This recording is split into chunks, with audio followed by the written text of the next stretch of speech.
Hello and welcome to our second episode of Maintenance Untangled. As always, crank it up and join us as we continue to untangle the amazing world of maintenance.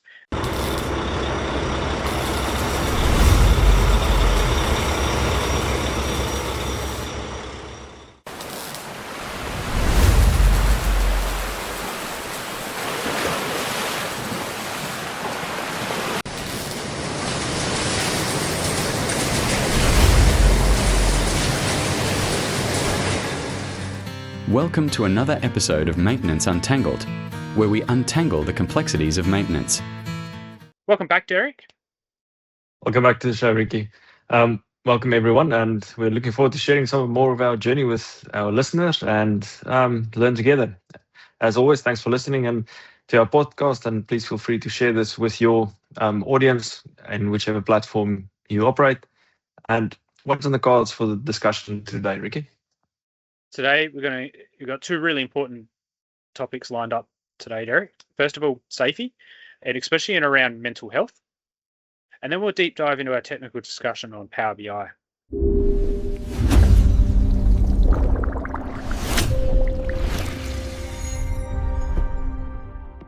Let's start with safety, because honestly, mental health isn't something that gets the discussion that it actually needs, but it's something that impacts every single one of us every day. Correct, Ricky. Look, there's many layers of health, and not just what happens in the physical world, but also what happens in mental health. And so, Ricky, you've come face to face with this just recently. Derick, this is something that I speak with a heavy heart about, and it's not just important to me, but it's obviously occurred to a lot of people. And you're absolutely right to bring it up. Earlier this year, went through an experience that most people do not want to have to experience throughout their lifetime, and it shook me really deeply to my core. Someone very close to me was struggling with their mental health. This was around the time that my wife and I were away on a holiday. We were living the grey nomad life at the time in the caravan, and this individual reached a point whereabouts they almost made a very tragic decision. What kept them going, I suppose, was more around the family and the support that we gave and listening. And one of the hardest things for me personally at that time was not to rush back and see this person individual. For me and this individual, it meant a lot more for me to carry on with my holidays. And it was a tough choice. And obviously the key thing was obviously sharing my experiences with that person. And those small connections and stories that we gave throughout our holiday really gave them something to hold on to. The hardest part about this, it was a very, very close family member. So it's taught me a very powerful lesson. This individual seemed very fine before I left my holidays. No issues, couldn't see anything, which really shows that sometimes things are fine on the surface, but there is so much more that is happening underneath that we just simply do not see. And it's not just about, are you okay? And then sort of brushing it off. It's truly about listening, being present, and creating that space for someone to feel open and honest. Derick, as you know, mental health isn't just a side conversation. It's a core part of safety. And again, it's just a reminder. Maintenance isn't all about machines. It's also about people. 100%, Ricky. The whole point of what we do is to help our listeners and to achieve that balance in their life. And part of that balance is both mentally and it's physically. It is also the balance we achieve with spending time at work and at home, and the balance between our work persona and our friend persona. And it's very, very important to be able to achieve this. And as the leaders, of people, we're even more responsible to ensure our teams are engaged and satisfied in their work environment, and to have those honest conversations with them, to ask them, not just, are you okay, and walk away, but it's actually to stand and listen and understand, what's happening in everyone's life, because, we're all busy, but it is important to take that time out. Thank you for sharing your journey, Ricky. And I know it wasn't easy, and it is important that we as men talk about this more often. Unfortunately, suicide among men in Australia is extremely high, and it is important to have those conversations.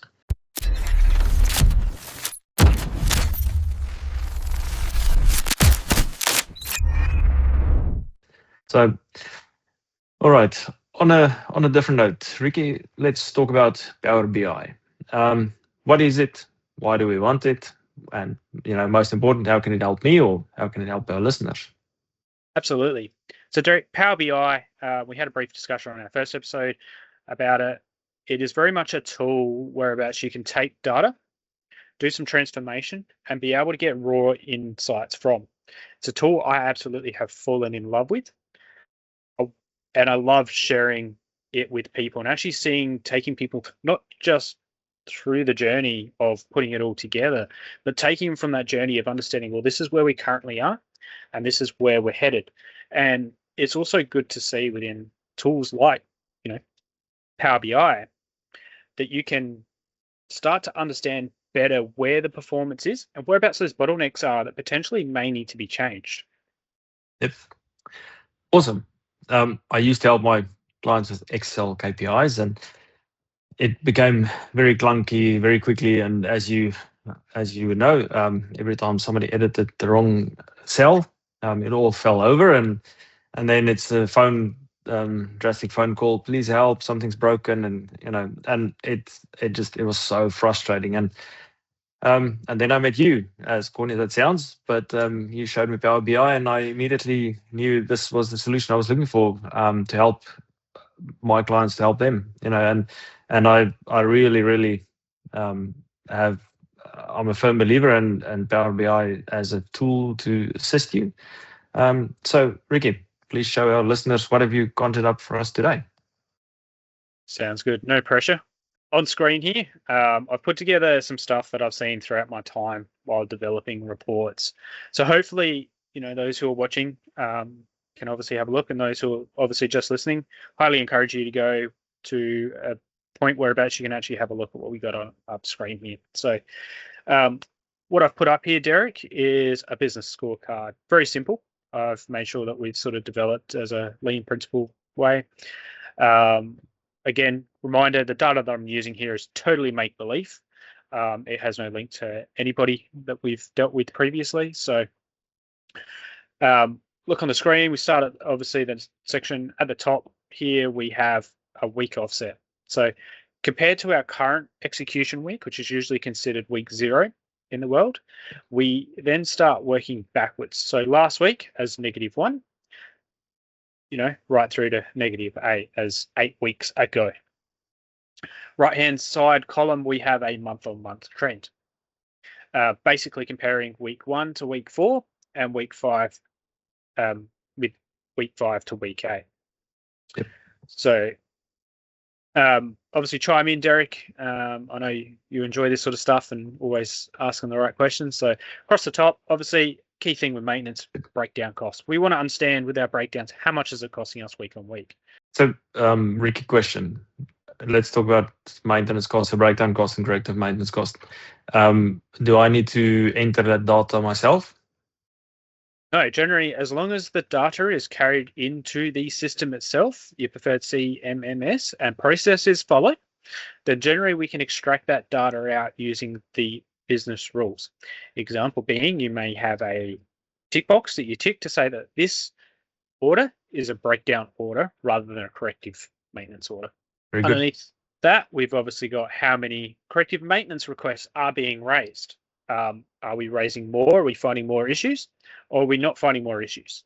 Now, obviously, you want to have some kind of target with this, Derick, because you want your team out there trying to find and fix the problems.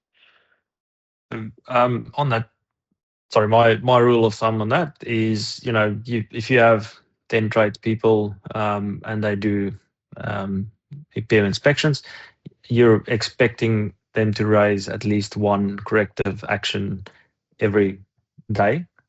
So that will be a rough target is 10 per day per trades, or per day, sorry, for the 10 tradesmen that you have. If you've got 5 tradespeople, then it'll be 5 per day, and that just is sort of a rule of thumb. Start there and see how you go, higher or lower. That's just my advice on that.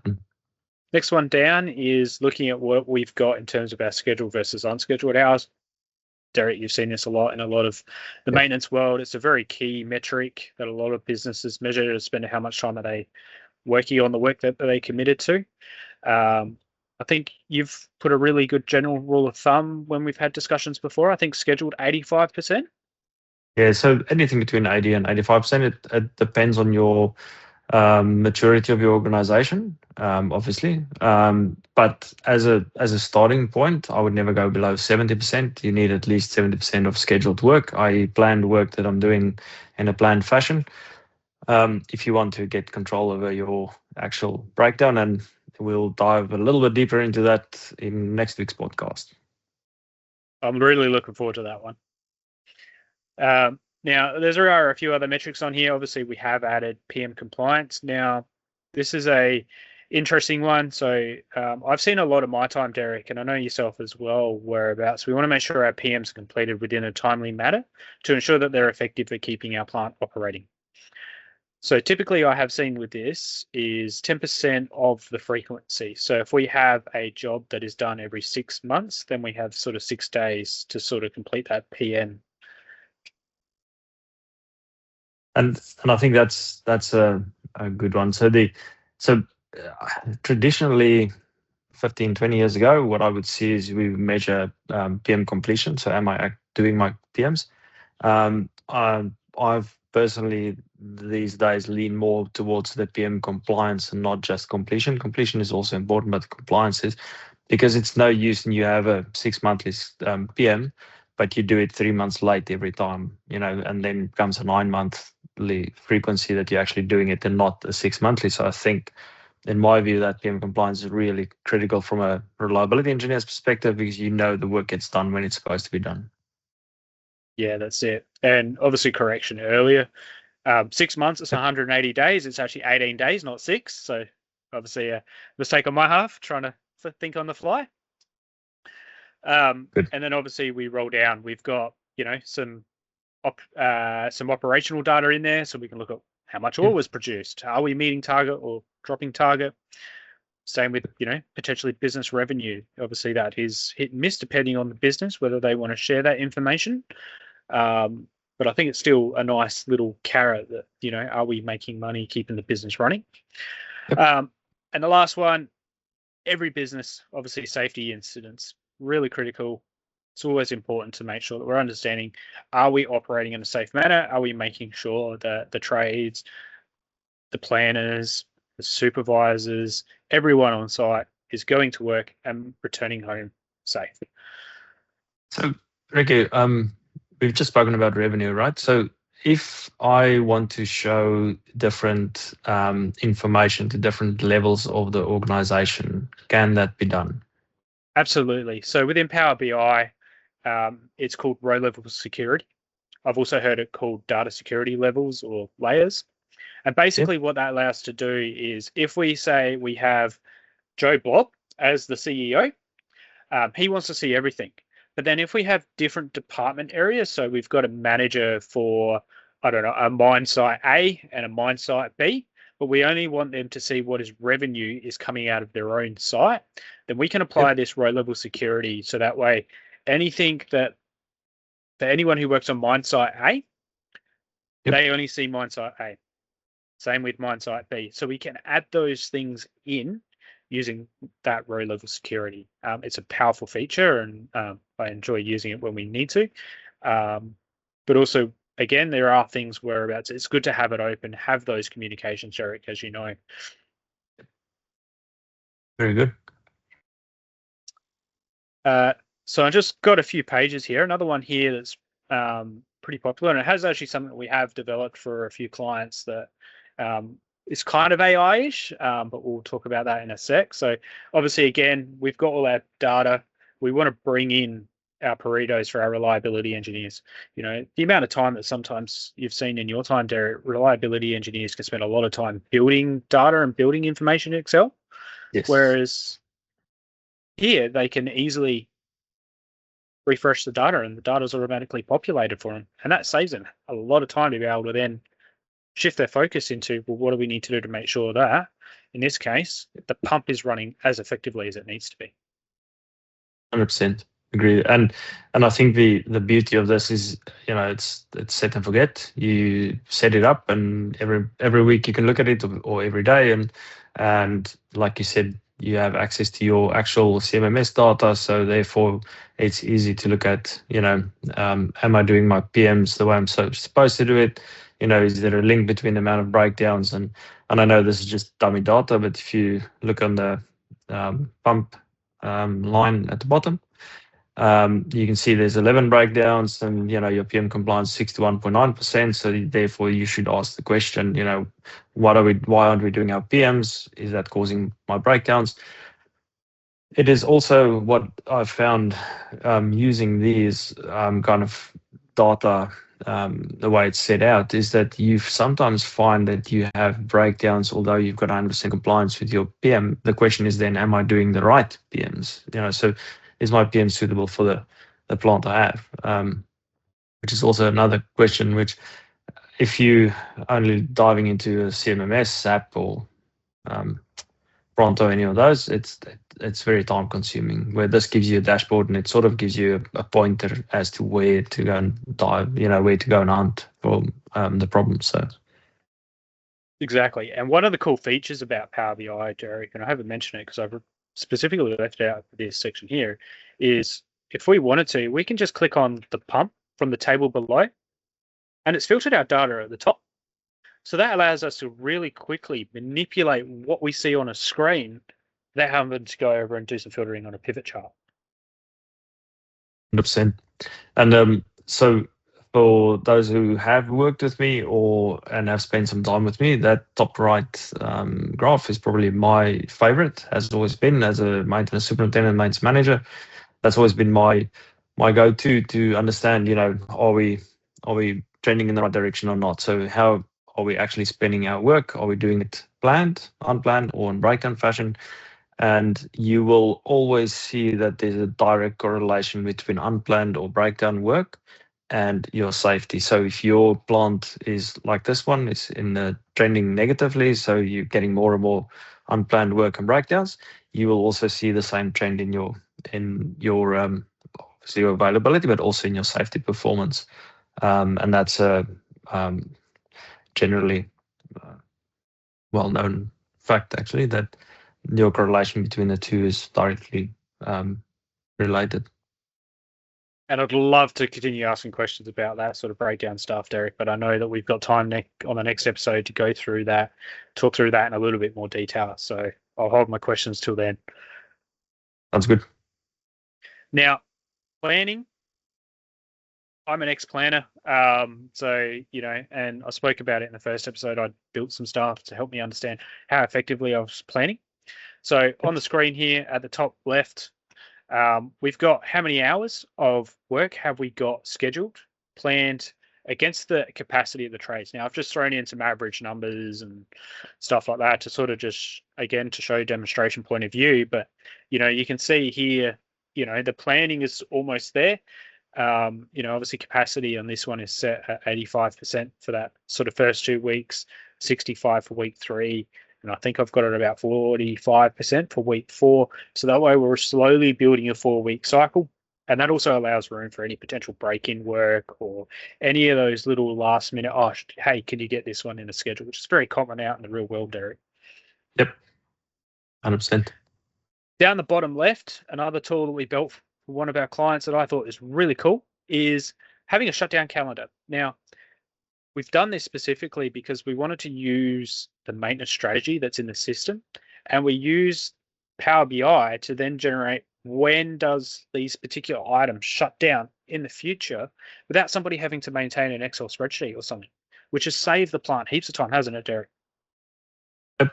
And I think, again, it just makes it visible very quickly, very easy. The ones we developed will also have drill down capability, so you can actually go in and say, well, Tuesday the 9th, what are we actually doing? And you can really drill down and see, well, this is what we're actually doing on it.